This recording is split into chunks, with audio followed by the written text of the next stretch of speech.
नमस्कार, मैं सियाराम सिंह।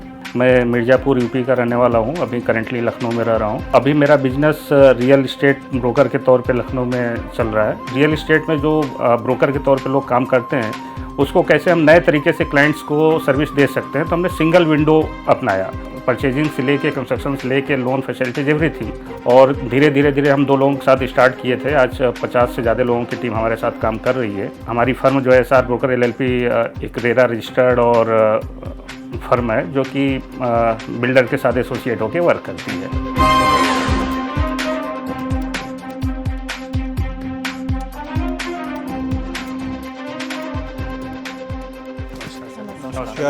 सियाराम जी आपका बहुत बहुत स्वागत है इस मंच पर। मिर्ज़ापुर, लखनऊ दोनों ही बड़े मशहूर शहर हैं। आपकी कहानी थोड़ी हमें सुनाइए। मेरा नाम सियाराम सिंह है। मैं उत्तर प्रदेश में मिर्ज़ापुर ज़िले से बेसिकली बिलोंग करता हूँ, बट करेंटली मैं लखनऊ में सेटल्ड हूँ। वहाँ पे मेरा रियल इस्टेट सेक्टर में बिजनेस है। रियल इस्टेट सेक्टर में कंसल्टेंसी की सर्विसेज हमारी कंपनी प्रोवाइड कराती है। हमारी कंपनी मैंने और मेरे मित्र राजेश वर्मा जी ने मिलकर 2012 में स्टार्ट किया था। बट ये सेक्टर मेरे लिए डिफरेंट था। इससे पहले मेरा मैंने इंजीनियरिंग की पढ़ाई अपनी पूरी कंप्लीट की है। इंजीनियरिंग के बाद मैंने टेलीकॉम सेक्टर में 7 साल जॉब भी किया। ठीक ठाक चल रहा था सब कुछ। जॉब के दौरान 1-2 बार ऐसा इंसिडेंस हुआ कि मैंने कुछ प्रॉपर्टी बाई खुद अपनी एक प्रॉपर्टी बाई करनी थी।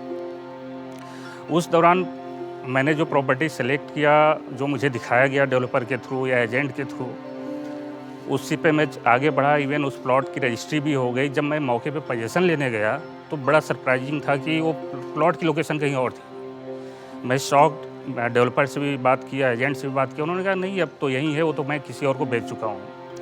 तो मुझे रियलाइज़ हुआ कि प्रॉपर्टी परचेज करना लोगों का एक सपना होता है लाइफ में।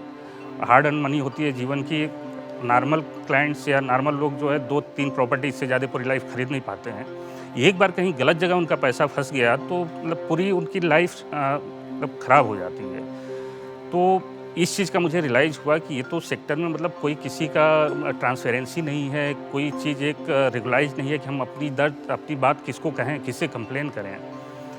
अब इसको कोइंसिडेंस आप कह सकते हैं। इत्तेफाकन उसी टाइम पे मेरी जॉब भी चली गई। 2G स्पेक्ट्रम में घोटाला हुआ था 2011 में।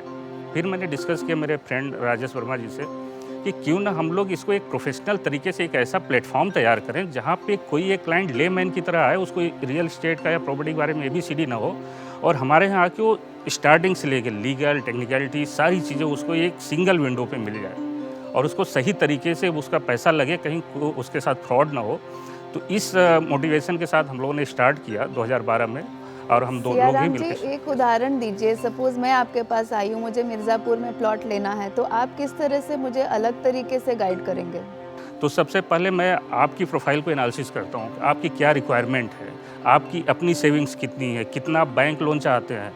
ये सारी चीज़ें एनालिसिस करने के बाद फिर मैं आपको ओवरऑल बजट पूछवाता हूँ और आपका पर्पज़ पूछवाता हूँ कि आपको अभी रहना है, कितने साल बाद रहना है, या सिर्फ इन्वेस्टमेंट है।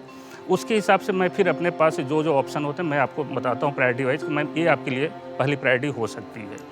लेकिन ये क्षेत्र थोड़ा जैसे डर्टी बिजनेस नहीं कहलाता है, जिसमें काफ़ी कुछ डेंजर भी आ सकती है कि कोई लैंड माफिया होती है, सही क्वेश्चन है। इस चीज़ को मैंने जाए। पर्सनली फेस किया है। मैं बैकग्राउंड मेरा इंजीनियर था। मैं अच्छा खासा उस समय मेरी सैलरी थी, अच्छी खासी सैलरी थी। जब मैंने इस सेक्टर में आने का प्लान किया तो इवन के मेरे कोलीग्स, मेरे फ्रेंड्स, रिलेटिव सब कह रहे थे कि इतना गंदा सेक्टर है, तुम कैसे सर्वाइव करोगे। तो वहाँ पे सीधे साधे लोग नहीं जाते हैं, पढ़े लिखे लोग ज़्यादातर नहीं जाते हैं इस सेक्टर में, तुम कैसे सर्वाइव कर पाओगे। हालांकि माइंडसेट सबका धीरे धीरे अब चेंज हो रहा है, काफ़ी चीज़ें चेंज हो गई हैं। लेकिन हम लोगों ने कहा देखिए, ऐसा अगर मैं सही काम करता हूँ, मेरी कंपनी सही काम करती है, हम आपके प्रति ऑनेस्ट एंड ट्रांसपेरेंट हैं, तो ज़रूरी नहीं कि हर किसी के साथ वो चीज़ हो। उस माइंडसेट के साथ हमने सिस्टम को बदला है। इसी से जुड़ा मेरा एक सवाल है, माइंडसेट। बिहार में, उत्तर प्रदेश में जनरली जो ज़मीन का कारोबार, फ्लैट का कारोबार करते हैं, उससे आप एकदम अलग है। वो लोग पूरा गहना जेवर, एकदम सोना वोना पहने हुए रहते हैं और अपना हवा पानी बनाते हैं। तो आप ये सब नहीं पहने हुए रहते, तो आपको इससे तकलीफ होती है कि सुविधा? दूसरा सवाल कि बिहार उत्तर प्रदेश में ये भी चर्चाएं बहुत होती है, अरे जमीन का भाव बढ़ गया, अरे दलाल ब्रोकर बढ़ा दिया भाव यार। तो ये सब पर आप क्या? बहुत वैलिड क्वेश्चन सर। इसको अब हम लोग वही तो चेंज करने आए। हमारी जो कंपनी है बिल्कुल प्रोफेशनल डिसेंट लुक में, अगर हमारे ऑफिस की थीम देखें, हमारी एडवर्टाइजिंग देखें और हमारा गेटअप, इवन हमारी गाड़ी भी सेलेक्ट मैं अगर करता हूँ, हमारे पार्टनर सेलेक्ट करते हैं, तो इस चीज़ का ध्यान रखते हैं कि सामने वाले के पास ये इमेज नहीं जानी चाहिए कि एक टिपिकल ब्रोकर है, टिपिकल एजेंट है।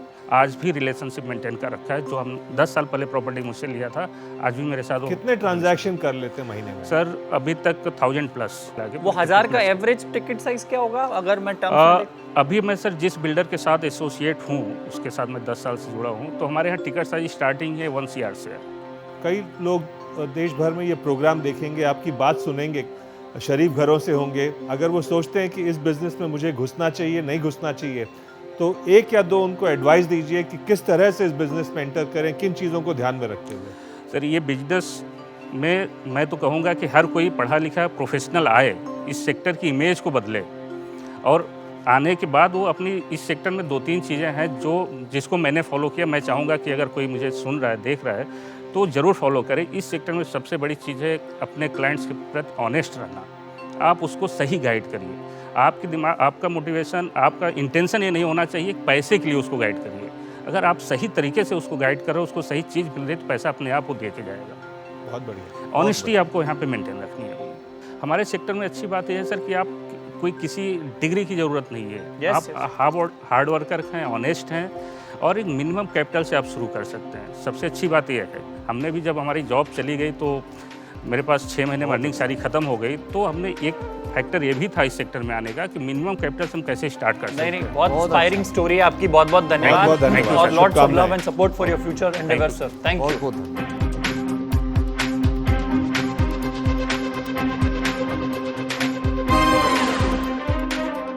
भारतीय रियल एस्टेट का बाजार 12,000 करोड़ रुपए का, औसत लाभ 10 से 12% के बीच। हालांकि शुरू में कोई बड़ी पूंजी नहीं चाहिए। PMEGP स्कीम के तहत लोन ले सकते हैं।